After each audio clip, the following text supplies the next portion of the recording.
रीट परीक्षा को लेकर अब क्या होगा? कहा जा रहा है कि मुख्यमंत्री अशोक गहलोत को रीट परीक्षा पेपर लीक की पूरी जानकारी हो गई है। राजस्थान तक के सूत्रों के अनुसार मुख्यमंत्री अशोक गहलोत को पुलिस ने पूरी जानकारी दे दी है कि किस किस से और कहां से कैसे कैसे पेपर लीक हुआ था। क्या मुख्यमंत्री अशोक गहलोत कोई ठोस कार्रवाई करेंगे या फिर इसका सियासी उपयोग होगा?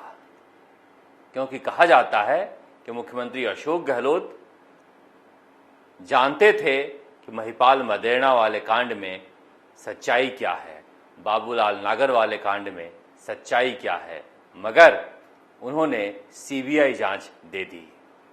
तो क्या रीट मामले की भी सीबीआई जांच होगी या फिर मजबूरी में सरकार रीट परीक्षा पेपर लीक के मामले को भी दबाएगी?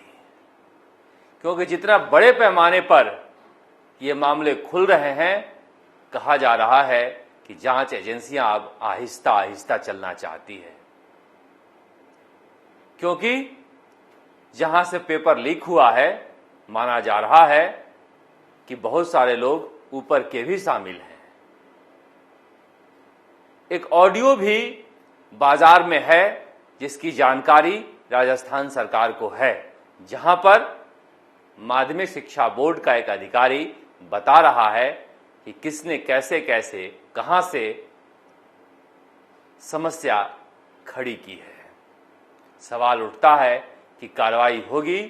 क्या रीट के परीक्षार्थियों को इंसाफ मिलेगा या फिर लीपापोती हो जाएगी, जैसा कि पिछले 20 सालों से चल रहा है? कहा जा रहा है कि जितने अरेस्ट हुए थे सब जमानत पर हैं। इस बार भी जितने अरेस्ट होंगे जमानत पर चले जाएंगे, क्योंकि पैसा ऊपर तक जाता है। ये ऊपर कहाँ होता है, क्या होता है, किसी को पता नहीं होता है। सब यही समझते हैं ऊपर तो भगवान होते हैं, मगर इस धरती पर इंसानों के इतने भगवान हो गए हैं कि उन्हें भी ऊपर ही कहा जाता है। रीट परीक्षा को लेकर हमारी पैनी निगाह बनी रहेगी। अब जिस तरह से एक दो करके स्पेशल ऑपरेशन ग्रुप उठा रही है, जिन्होंने पेपर खरीदा था, ऐसा लग रहा है कि धीरे धीरे कर इस जांच को इस नतीजे पर लेकर जाया जाएगा कि खुद ही दम तोड़ती हुई नजर आएगी। अब इसमें जिस तरह से पूरे राजस्थान में छात्रों और बेरोजगारों के मन में उबाल है, निश्चित रूप से सरकार को पाक साफ दिखना चाहिए। समझ में नहीं आता कि कहां गए वो लोग, माध्यमिक शिक्षा बोर्ड के चेयरमैन, शिक्षा मंत्री और राजस्थान सरकार के दूसरे मंत्री जो सवाल उठा रहे थे कि पेपर लीक तो हुआ ही नहीं था, यह विपक्ष की साजिश है। उन्हें कुछ बोलना चाहिए कि कब तक पूरा मामला सामने आ जाएगा, कौन है इसका आका, उस आका का नाम सामने आ जाएगा। सरकार ने अब एक हल निकाला है कि 10 जिलों में परीक्षा नहीं होगी। पटवारी जो भर्ती परीक्षा होनी थी, यह कोई इलाज नहीं है।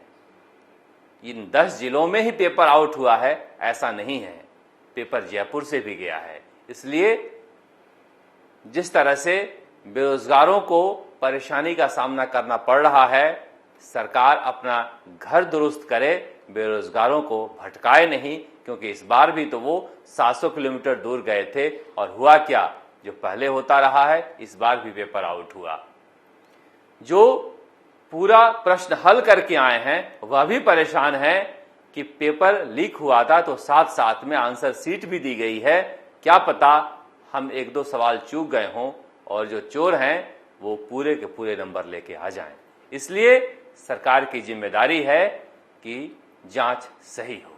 अब बात सियासत की कर लेते हैं। शौक बड़ी चीज है। इसी शौक के चक्कर में राजाओं के राजपाट चले गए, जागीरदारों की जागीरें चली गई, रियासतदारों की रियासतें चली गई, ठिकानेदारों के ठिकाने चले गए, मगर शौक नहीं छूटती है। यह शौक क्या है? किसी दूसरे के पास है तो हमारे पास भी होनी चाहिए। मुकाबला हवाओं से करने चले हो, पहले राह में एक दिया तो रख लो। सचिन पायलट ने जन्मदिन क्या मनाया, कांग्रेस के नेताओं में होड़ मची है कि हम भी जन्मदिन मनाएंगे। जिस तरह से कांग्रेस के प्रदेश अध्यक्ष गोविंद सिंह डोटासरा ने जन्मदिन बनाया, सबने देखा, विधायकों को जिम्मेदारी दी गई। कांग्रेस के मुखिया राजस्थान में इसको सफल बनाने में लगे हुए थे और अब एक नए नेता जो पिछले 3 सालों से लगातार सचिन पायलट के बरक्स जबरन खड़े किए जा रहे हैं, उनका भी जन्मदिन बना। सुबह 6 बजे से ही बसें लगा दी गई थी और जहां तहां से छोटे बच्चों को, बड़े बच्चों को, खिलाड़ियों को स्टेडियम में लाकर रख दिया गया कि मंत्री जी का जन्मदिन है। सुबह 6 बजे के आए 12 बजे तक भूखे पेट खाना मांगने लगे, पानी खत्म होने लगा, वहां चिल्लाने लगे, खाना तो दे दो। आयोजक कह रहे थे रुको, मंत्री जी आएंगे, पहले हैप्पी बर्थडे कह लेना, फिर खाना मिलेगा। ये किस तरह का शौक है? सचिन पायलट से मुकाबला ऐसे नहीं कर सकते हैं।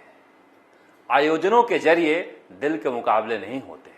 वह दीवानों की टोली होती है जहां पर लोग दिल से हैप्पी बर्थडे चिल्लाते हैं। आई लव यू नारा कभी सुना है किसी नेता के लिए? सचिन पायलट को छोड़कर यह मोहब्बत है। इसलिए जनता को इस तरह से परेशानियों में मत डालिए। सचिन पायलट से मुकाबले के लिए जन्मदिन मनाकर कोई सचिन पायलट नहीं बन सकता है। हाँ, यह सच बात है कि सचिन पायलट राजस्थान की राजनीति में इतनी लंबी लंबी लकीरें खींचते जा रहे हैं कि नेता उसके मुकाबले में थकते जा रहे हैं और थक थक कर इस तरह के प्रयोग कर रहे हैं, मगर सफलता इतनी आसानी से मिलती नहीं है। खुदा ने जिसे जिस चीज से नवाजा है, अगर हर कोई इस तरह से पाने की सोचने लगे तो फिर हर कोई पा जाए, मगर मिलता कहां है। इस बीच मुख्यमंत्री अशोक गहलोत दिल्ली जा रहे हैं। कांग्रेसियों को लगता है कि अब कुछ मिलेगा क्या। वहां पर बताया जा रहा है कि अंतरिम कांग्रेस अध्यक्षा सोनिया गांधी से उनकी मुलाकात हो सकती है, मगर वह बात रोक कर आएंगे या बात आगे बढ़ा कर आएंगे, सोनिया गांधी और राहुल गांधी से ज्यादा प्रियंका गांधी पर निर्भर करता है। कांग्रेस में बदलाव इतनी आसानी से संभव नहीं है। अब नवजोत सिद्धू की भले ही कांग्रेसी शिकायत करें, मगर सच बात वो कह रहे हैं। वो कह रहे हैं कि जंग कंप्रोमाइज करके, समझौते करके नहीं लड़े जाते हैं। कांग्रेस में कॉम्प्रोमाइज और समझौता एक संस्कृति का हिस्सा बन गया है। इसे छोड़ना होगा। कांग्रेस को लड़ना सीखना होगा, अपने आप पर भरोसा करना सीखना होगा। फूके हुए कारतूसों को निकाल कर मुकाबला संभव नहीं है। इसलिए बहुत ज्यादा उम्मीदें राजस्थान में अब बची नहीं है जिस तरह की राजनीति हो रही है, क्योंकि मुख्यमंत्री अशोक गहलोत ने जिस तरह से चौसर बिछाई है, अब मुकाबला सचिन पायलट को करना है तो आर पार का करना होगा, क्योंकि सब्र की भी एक सीमा होती है। सचिन पायलट सब्र का अगर समंदर बने हुए हैं तो समंदर में भी ज्वार भाटा आता है। इसलिए सबको इंतजार होगा कि आखिर कब तक वो सब्र रखते हैं, क्योंकि राजस्थान की जनता मन बना चुकी है और मन क्या बनाई है यह दीवार पर लिखी हुई इबारत की तरह सब देख सकते हैं, पढ़ सकते हैं। राजस्थान तक के लिए जयपुर से शरद कुमार।